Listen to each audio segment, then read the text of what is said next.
금지된 사랑에 오신 것을 환영합니다. 성인의 이야기 즐겁게 감상하세요. 구독과 좋아요 부탁드립니다. 바로 시작하겠습니다.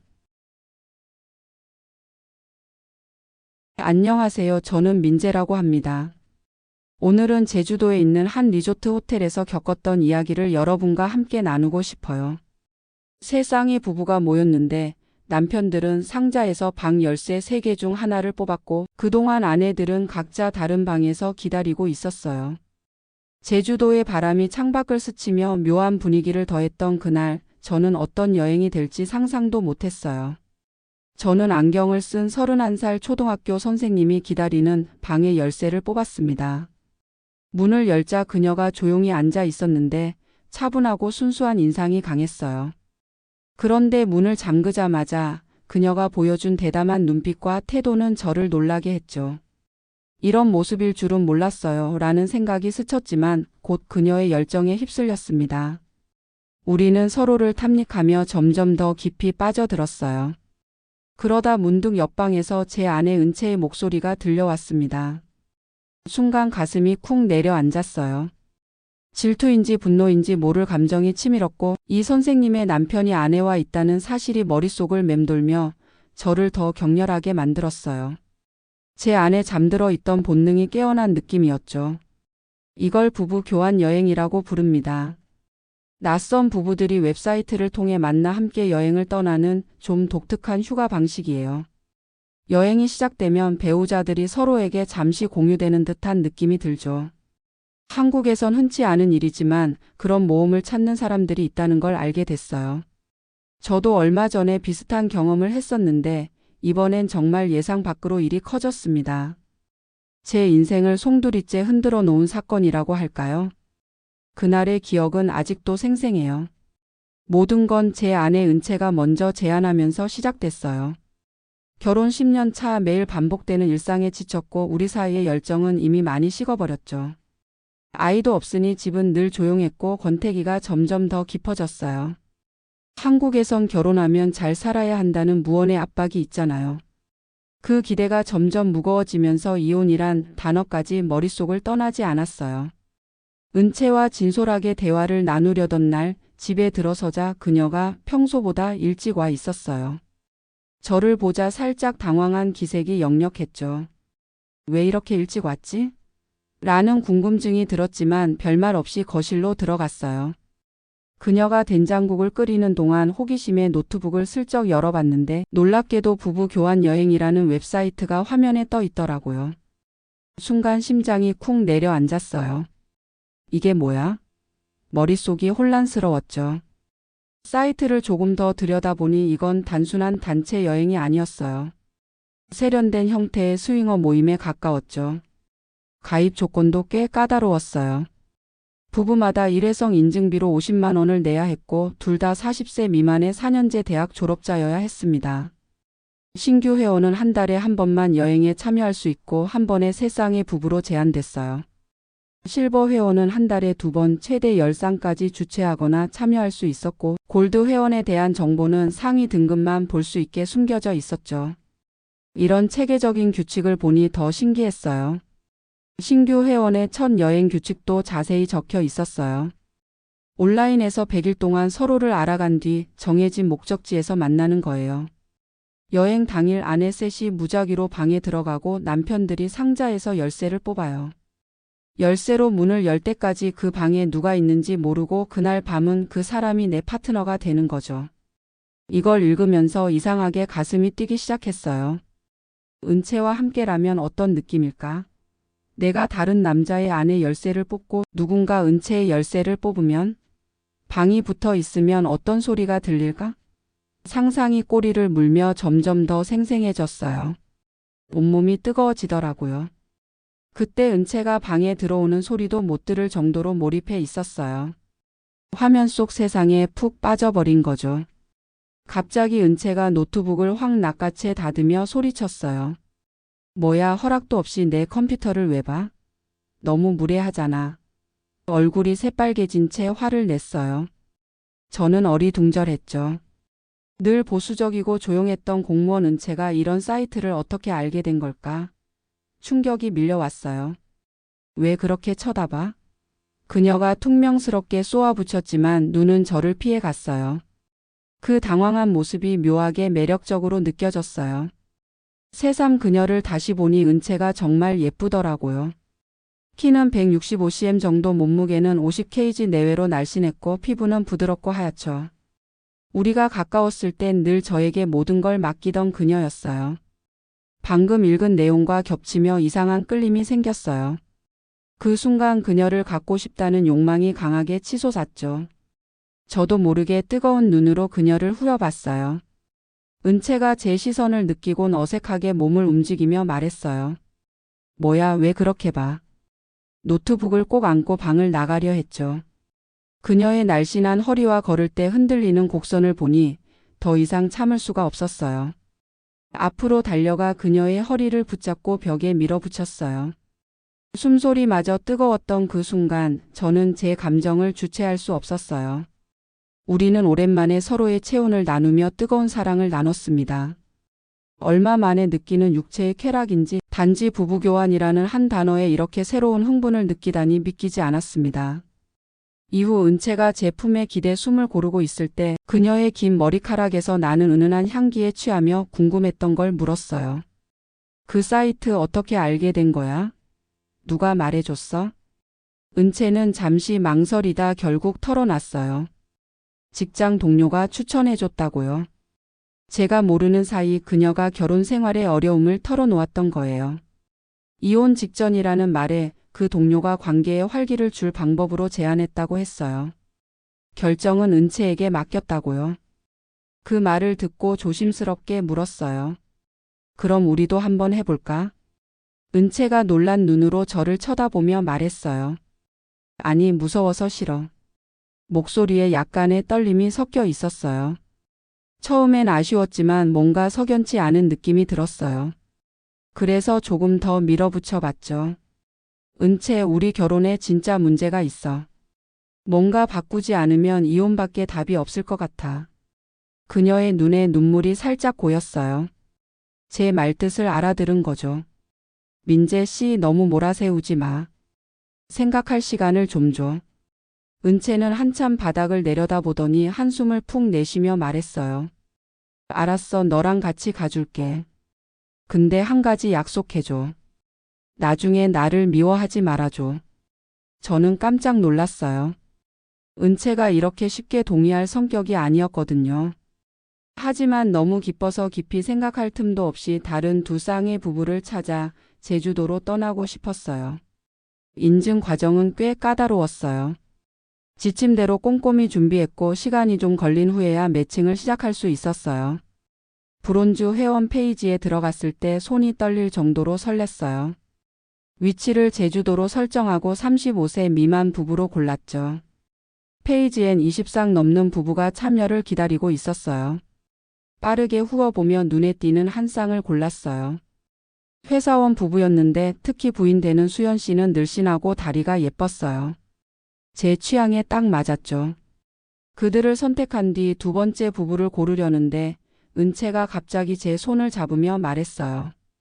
두 번째는 내가 고를게. 그녀가 마음을 바꿀까봐 반대할 수 없었고 마우스를 넘겨줬어요. 곧 은채는 차분해 보이는 교사 부부를 골랐어요. 남편 현우 씨는 키 크고 탄탄했고 아내 지영 씨는 조용하고 지적인 분위기에 날씬했어요. 프로필엔 지영 씨가 초등학교 담임이라고 적혀 있었죠. 좋아, 그럼 그들로 하자, 제가 말하며 초대장을 보냈어요. 다음 날 정오 세 쌍은 제주도로 가는 비행기에서 처음 만났어요. 회사원 남편 준호 씨와 아내 수연 씨, 교사 부부 현우 씨와 지영 씨가 왔어요. 다들 이 여행의 목적을 알았기에 예상했던 어색함은 없었어요. 비행기 안에서 보드게임을 하고 맥주를 마시며 수다를 떨다 보니 금세 친해졌죠. 제주도에 도착했을 땐 아직 해가 떠 있었지만 바로 호텔에 체크인하고 더블룸 3개를 예약했어요. 현우 씨가 성급하게 작은 상자를 꺼내 자기 방 열쇠를 넣었어요. 지영 씨는 얼굴을 살짝 붉히며 조용히 방으로 들어갔고 은채는 저를 복잡한 눈빛으로 쳐다보더니 말없이 자기 방으로 갔어요. 하지만 제 눈은 수연 씨에게서 떨어지지 않았어요. 그녀의 몸매는 정말 매력적이었고 걸을 때 엉덩이가 흔들리는 모습이 우아했어요. 제주도의 바닷바람처럼 그녀에게서 눈을 뗄 수 없었죠. 그녀의 열쇠를 뽑고 싶다는 생각뿐이었어요. 민재 씨 차례입니다. 열쇠 넣으세요. 준호 씨가 여유롭게 웃으며 말했어요. 제가 수연 씨를 쳐다보는 걸 전혀 신경 쓰지 않는 듯 했죠. 저는 얼른 열쇠를 상자에 넣었고 현우 씨가 상자를 흔들었어요. 내가 먼저 뽑을게요. 현우 씨가 상자를 흔든 사람이니 먼저 하겠다며 손을 넣었어요. 현우 씨가 열쇠를 뽑았을 때 그의 얼굴에 흥분이 살짝 스쳤어요. 709번 마이너스 은채의 방이었죠. 은채가 다른 사람 손에 넘어갔으니 저도 망설일 이유가 없었어요. 상자에 손을 넣으며 속으로 수연 씨의 열쇠를 간절히 바랐지만 제가 뽑은 번호는 708번. 마이너스 지영 씨, 현우 씨의 아내, 교사의 아내였어요. 준호 씨는 굳이 뽑을 필요도 없었죠. 마지막 열쇠는 707번 수연 씨 기다리는 방이었어요. 사이트 규칙에 따르면 자기 아내의 열쇠를 뽑아도 다시 뽑을 수 없었어요. 준호 씨가 다른 사람의 아내를 경험하려면 다음 날 다음 라운드를 기다려야 했죠. 제가 먼저 움직였어요. 현우 씨는 고개를 끄덕이고 은채의 방으로 들어갔습니다. 제가 머뭇거리자 준호 씨가 저를 살짝 밀며 말했어요. 주저하지 말고 가보세요. 지금 민재 씨 아내는 이미 현우 씨와 하고 있을 텐데. 저는 급히 708번 열쇠를 들고 문을 열었어요. 속으로는 수연 씨는 아니지만 지영 씨도 나쁘지 않지라고 다독였어요. 그녀의 단정한 얼굴과 조용한 분위기는 은채보다 살짝 더 세련된 느낌이었죠. 문이 열리자 침대에 앉아 있던 지영 씨가 깜짝 놀라 일어섰어요. 아, 당신이네요. 그녀가 부드럽게 말하며 얼굴이 금세 붉어졌어요. 눈빛엔 수줍음이 가득했죠. 그럼 현우 씨는? 그는 누구를 제가 옆방을 가리키며 말을 흐렸어요. 은채였죠.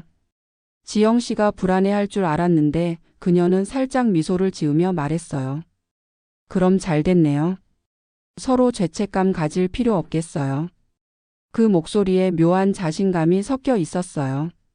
그 말이 저를 자극했고 갑작스레 그녀를 끌어안았어요. 하지만 지영 씨는 살짝 긴장한 듯 했어요. 손가락으로 제 셔츠를 신경질적으로 만지작거리며 이마를 찌푸렸죠. 그 모습을 보고 저는 욕실로 달려가 급히 샤워를 했어요. 나오자 지영 씨는 이미 옷을 벗고 이불 속에서 저를 기다리고 있었어요. 그녀의 하얀 어깨가 살짝 드러난 모습이 눈에 들어왔죠. 저는 바로 반응하며 그녀에게 달려가 끌어안았어요. 지영 씨도 제 열정에 응했지만 뭔가 이상했어요. 그녀의 피부가 뜨겁게 달아올랐고 심장이 비정상적으로 빨리 뛰더라고요. 괜찮아요? 라고 묻고 싶었지만 그 순간 옆방에서 은채의 신음소리가 또렷이 들려왔어요. 소리가 점점 커졌고 머릿속엔 현우 씨가 은채를 탐하는 장면이 떠올랐어요. 저는 지영 씨의 이상한 상태를 무시하고 더 밀어붙였어요. 은채의 소리를 지영 씨의 소리로 덮으려는 듯 했죠. 하지만 지영 씨는 준비가 안 된 듯 엉덩이를 비틀며 저항했어요. 동시에 옆방에서 은채의 신음이 더 강렬해졌어요. 거의 통제력을 잃을 것처럼 들렸죠. 그 소리가 제 안의 모든 감정을 뒤흔들었어요. 그 자극은 저항할 수 없을 만큼 강렬했어요.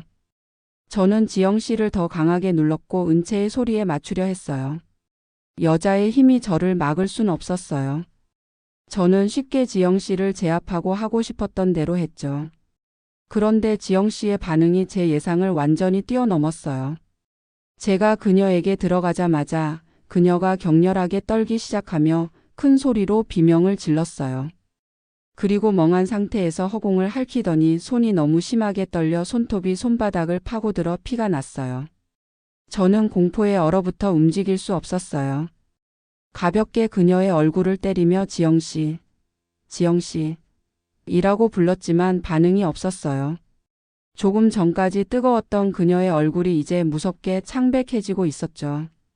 누가 봐도 심각한 상황이었어요. 옷도 입을 틈 없이 알몸으로 방을 뛰쳐나왔어요. 먼저 709번 방 문을 쾅쾅 두드리며 현우 씨, 은채, 지영 씨가 이상해 라고 외쳤어요. 그리고 호텔 직원에게 달려가 빨리 119 불러요. 라고 소리쳤습니다. 소란을 듣고 준호 씨와 수연 씨 제일 먼저 나왔어요. 방에 들어가 지영 씨의 상태를 본 그들은 응급 상황이에요. 병원으로 가야 해요. 라고 다급히 말했어요. 현우 씨는 천천히 나왔어요. 침대에 누운 지영 씨를 힐끗 보더니 무슨 일인지, 왜 119가 안 왔는지 묻지도 않았어요. 대신 차갑게 수연 씨를 불러 옷 입히는 거 도와주세요 라고 했죠. 그 모습을 보며 안도감과 불안이 동시에 들었어요. 현우 씨는 왜 지영 씨가 갑자기 쓰러진 걸 놀라워하지 않는 걸까요? 도움을 구하는데 관심도 없고 옷만 입히려 했어요. 뭔가 이상했어요. 은채는 조금 늦게 나왔는데 얼굴이 아직 붉었어요. 제 머릿속은 혼란의 소용돌이였고 상황을 어떻게 처리해야 할지 감이 안 잡혔어요. 호텔 관리자는 제가 지영 씨의 남편이 아니고 그녀가 제 방에서 쓰러졌다는 걸 금세 알아챘어요. 곧바로 경찰에 신고했죠. 구급대가 도착했어요. 경험 많은 대원이 지영 씨를 보자마자 고개를 흔들었어요. 현우 씨보다 제가 더 불안해서 급히 물었어요. 어떻게 됐어요? 괜찮을까요? 대원이 대답했어요. 뇌출혈 증상이 분명해요. 정맥인지 동맥인지 모르겠지만요. 다들 두려워하던 질문을 던졌어요. 살아날 가능성이 높을까요? 지영 씨를 들것에 옮기며 대원이 툭 내뱉었어요. 가능성이 높지 않아요. 가족분들은 최악을 대비해야 할 거예요. 다리에 힘이 풀려 주저앉았어요. 현우 씨는 차가운 표정으로 구급대를 따라 복도를 걸어갔어요. 곧 현지 경찰이 도착했어요. 상황을 간단히 파악한 뒤 저를 경찰서로 데려갔죠. 진실을 말하면 현우 씨와 은채도 연루될까 무서웠어요. 여행 전에 알아본 바로는 이런 상황에서의 부적절한 행동에 법적 문제가 있을 수 있었거든요. 이를 악물고 웹사이트 이야기는 꺼내지 않았어요. 비행기에서 만났어요 라고만 했죠. 경찰이 의심스러운 눈초리로 봤어요. 그러니까 비행기에서 하루 만에 그렇게 친해져서 이런 일이 됐다고요? 말도 안 되는 소리란 걸 알았지만 선택지가 없었어요. 고개를 끄덕이며 네 맞아요 라고 했죠. 경찰은 저를 믿지 않았지만 지영 씨의 상태가 위급하고 추가 증거가 없어 당장은 더 할 수 없었어요. 떠나기 전 비웃듯이 말했어요. 참 무모하게들 사네요. 그리고 저는 유치장에 갇혔어요. 그날 밤은 끝없이 길게 느껴졌어요. 매분이 1년처럼 길었죠. 유치장 창살을 멍하니 바라보며 잠을 이룰 수 없었어요. 지영 씨가 살아났을까, 내가 큰일에 휘말린 걸까, 온갖 생각이 머릿속을 맴돌았어요. 다음 날 아침 경찰이 제 이름을 부르며 유치장에 왔어요. 석방되는 줄 알고 다리가 떨렸지만 다시 수갑을 채우며 구치소로 이송한다고 했어요. 완전히 무너진 기분이었어요. 모든 걸 털어놓을 뻔했지만 입을 다물었죠. 구치소로 가는 차 안에서 지영 씨가 살아있는지 몇 번이나 묻었지만 경찰은 수사 규정상 대답 못해요 라며 피했어요. 머릿속은 지영 씨의 몸이 차가운 영안실로 옮겨지는 모습으로 가득했어요. 제 인생이 끝난 줄 알았어요. 범죄 사건에 휘말려 미래가 막막했죠. 구치소에 도착한 뒤 지영 씨의 상태를 알아내려 단식을 시작했어요. 수사관들이 압박을 느끼길 바랐죠. 하지만 순진한 생각이었어요. 간수들은 아랑곳하지 않고 포도당 주사를 놨고 제가 저항하자 침대에 묶었어요. 구치소에서 7일이라는 긴 시간을 보냈어요. 매일 밤 지영 씨의 창백한 얼굴과 떨리던 손이 떠올라 잠을 이룰 수 없었죠. 그 7일 동안 외부와의 연락은 완전히 끊겼어요. 면회도 안 되고 전화기는 이미 압수당했어요. 누군가 변호사를 요청해봐 라고 조언해줘서야 처음 저를 체포했던 경찰과 연락할 수 있었어요. 놀랍게도 그날 오후 그가 차를 몰고 와 석방 서류를 처리하고 저를 밖으로 데려갔어요. 자유가 된 게 믿기지 않았어요. 당연히 가장 먼저 지영 씨의 상태를 물었어요. 경찰이 저를 곁눈질하며 말했어요. 운이 좋았어요. 지영 씨가 병원에 갔을 때 신경외과 전문의가 강연 중이었어요. 그가 직접 수술해서 죽을 고비를 넘겼죠. 눈물이 차올랐어요. 지영 씨가 살았고 저는 감옥을 피했어요. 안도감이 밀려왔죠. 하지만 의문이 생겨 물었어요. 그날 밤 구했다면 왜 제가 7일이나 갇혀 있었던 거예요? 경찰이 씩 웃으며 대답했어요. 그날 밤은 그냥 살렸을 뿐이에요. 추가 수술이 필요했고 어젯밤에야 깨어났어요. 당신 운이 좋았어요. 지영 씨가 못 버텼으면 몇 년은 감옥에 있었을 거예요. 할 말을 잃었어요. 머릿속이 멍해졌죠. 경찰차는 저를 제주 공항으로 데려갔어요. 차 안에서 멍하니 있을 때 경찰이 물었어요. 폰이랑 지갑 돌려줬죠? 모든 혐의에서 풀려났어요. 집에 안 갈 건가요? 네, 가요. 제가 급히 대답하며 차에서 내렸어요. 지영 씨는 이미 서울로 돌아갔어요. 하지만 제가 당신이라면 더 이상 그녀를 괴롭히지 않을 거예요. 그녀 남편과 문제 일으키고 싶지 않죠? 경찰이 떠나며 경고처럼 말했어요. 저는 즉시 비행기 표를 사고 기다리며 은채에게 전화했어요. 그녀의 목소리는 담담했어요. 제가 풀려난 것에 놀라지도 않고 빨리 와라고만 했죠. 그 무심한 태도가 저를 불안하게 했어요. 은채와 현우 씨가 경찰서에서 뭐라고 했는지, 어떻게 웹사이트를 숨겼는지 알고 싶었어요. 생각할수록 불편한 기분이 들었어요. 3시간 뒤 집에 도착했어요. 급히 씻고 나서 회사와 친구들에게 온 메시지와 부재중 전화에 답했어요. 그리고 은채와 앉아서 제가 구치소에 있는 동안 무슨 일이 있었는지 물었어요. 별일 없었어. 그녀가 툭 던지듯 말했어요. 비행기에서 만났다고 했을 뿐이야. 당연히 사이트 얘기는 안 꺼냈지. 그녀의 표정에 이상한 점이 있었어요. 저를 보는 눈빛이 여행 전과 완전히 달랐어요. 예전엔 아무리 싸워도 그녀 눈엔 따뜻함과 애정이 있었죠. 하지만 이제 차갑고 심지어 짜증 섞인 낯선 사람을 보는 듯 했어요. 그땐 스스로를 위로했어요. 지영 씨에게 일어난 일로 충격받았고 우리 둘 다 다른 사람과 잔 걸 받아들이기 힘들어서 그런 거라고 생각했죠. 당연히 그녀가 어떻게 해야 할지 모를 수도 있겠다고요. 그때는 몰랐어요. 며칠 뒤 우연한 사건이 은채의 진짜 모습을 드러낼 거라는 걸요. 그리고 지영 씨의 사고가 단순한 우연이 아니라 누군가 그녀의 목숨을 노린 계획이었다는 것도요. 집에 온 지 닷새째 회사에서 정신없이 일하고 있는데 은채가 낯선 번호로 전화했어요. 아이폰이 책상에서 떨어져 고장났고 수리점에서 계정 아이디를 요구했대요.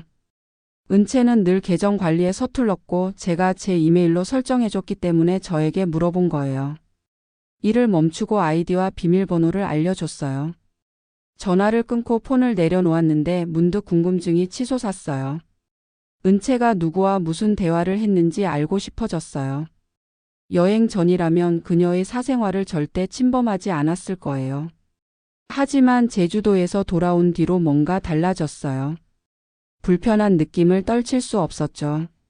폰을 다시 들고 제 계정에서 로그아웃한 뒤 은채의 아이디로 로그인했어요.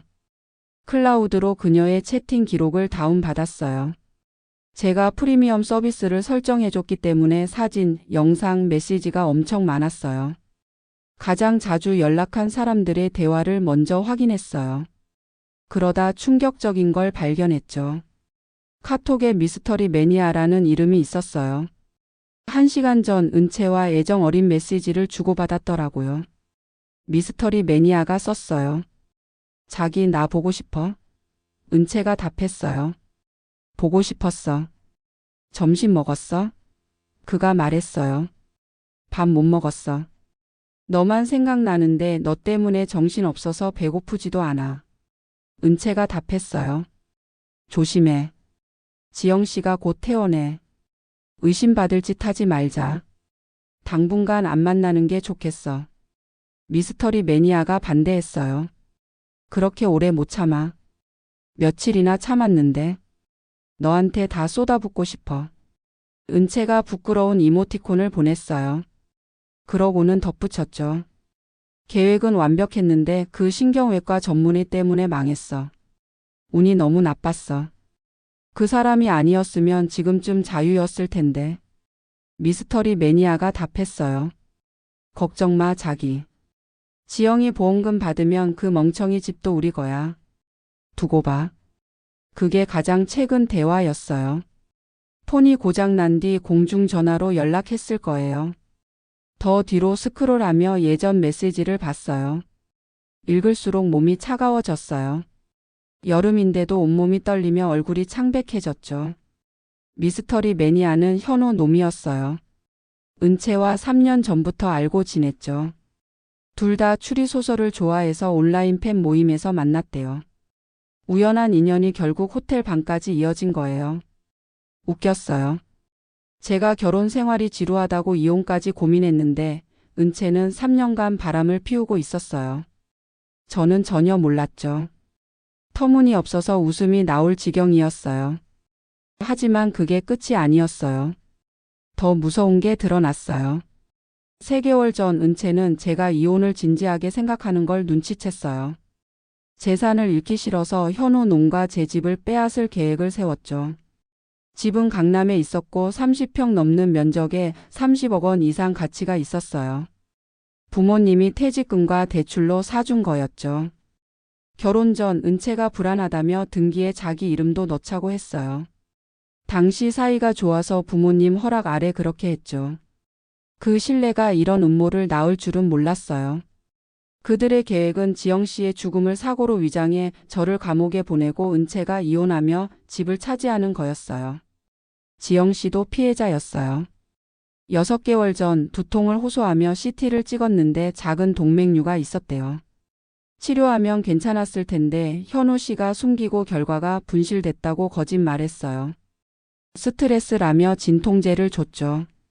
현우 놈은 지영 씨 몰래 보험을 여러 개 들어놨었어요. 현우 놈은 은채에게 사이트를 알려주고 저를 끌어들이게 했어요. 열쇠 뽑기를 조작해 제가 지영 씨 방에 가게 했죠. 그들은 몇 달간 치밀하게 준비했어요. 거의 성공할 뻔했죠. 그날 밤 지영 씨의 동맥류는 위험한 상태였고 강한 진통제에 의존했어요. 현우 놈은 지영 씨의 차에 각성제 6알을 녹였어요. 심박수와 혈압을 올리는 약이었죠. 현우 놈은 지영 씨를 죽음으로 몰았어요. 그날 지영 씨 몸이 이상했던 이유가 그거였어요. 약 때문에 점점 악화됐던 거예요. 퍼즐을 맞출수록 소름 끼쳤어요. 그들의 잔인함은 상상 이상이었죠. 지영 씨가 산 건 기적이었어요. 전문의 덕분이었죠. 아니었다면 그녀는 죽고 저는 과실치사로 감옥에 갔을 거예요. 그들은 집을 팔고 보험금을 챙겨 해외로 갔겠죠. 분노가 치밀었어요. 퇴근 후 집에 와 은채를 기다렸어요.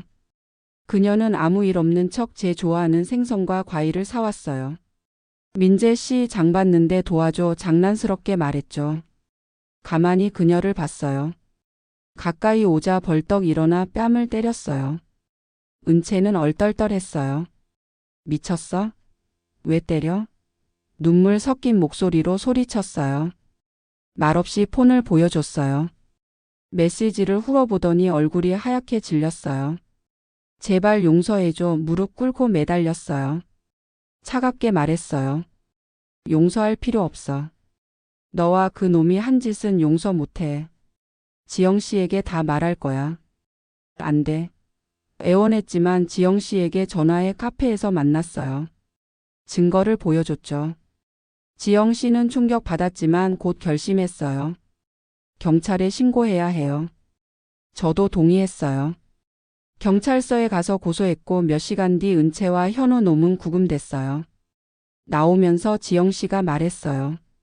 진실을 알려줘서 고마워요. 이제 끝났어. 제가 스스로를 위로했어요. 은채와의 이혼 절차를 밟으며 저는 많은 걸 깨달았어요.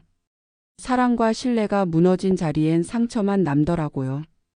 지영 씨도 현우 농가의 결별을 선택하며 새 삶을 준비하고 있죠.